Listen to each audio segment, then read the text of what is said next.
১৯টি mini stadium তৈরি হচ্ছে সিলেটের ৩ উপজেলার ১৯টি ইউনিয়নে। তরুণ প্রজন্মকে খেলার প্রতি আগ্রহী এবং মাদক থেকে দূরে রাখতেই এমন উদ্যোগ। ইতিমধ্যে ৪টি স্টেডিয়াম এবং পার্ক নির্মাণের ভিত্তিপ্রস্তর স্থাপন করেছেন সিলেট ৩ আসনের সংসদ সদস্য হাবিবুর রহমান হাবিব।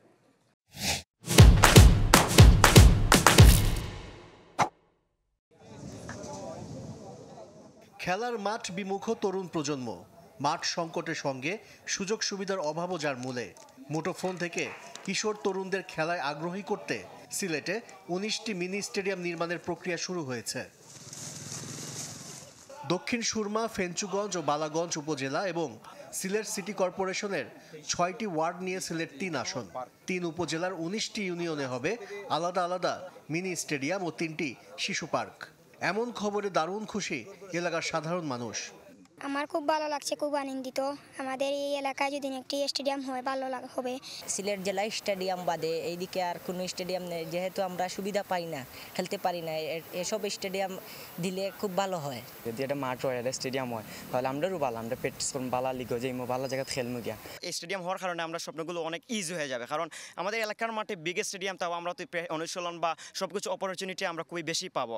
আজকে আমরা খুবই আনন্দিত, এই মাঠ আমরা পেয়ে যাচ্ছি এবং আমাদের ভবিষ্যৎ খেলোয়াড়দের তৈরি করার জন্য আমরা চেষ্টা করে যাব।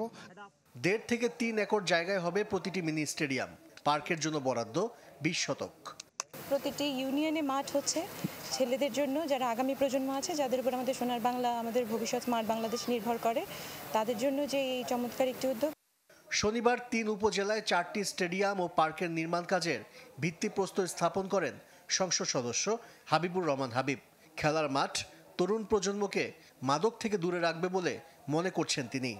আমরা আমাদের আগামী তরুণ প্রজন্ম, বিশেষ করে যে তরুণরা এখন বিনোদনের ব্যবস্থা নেই, তারা মাদক সহ সোশ্যাল মিডিয়ায় অ্যাক্টিভ হয়ে তারা বিনোদনের যে ব্যবস্থা নেই সেটা আমরা করে দিচ্ছি। স্টেডিয়াম ও পার্ক নির্মাণে খাস জমি বরাদ্দ দেওয়া হয়েছে। Desk report, channel 24।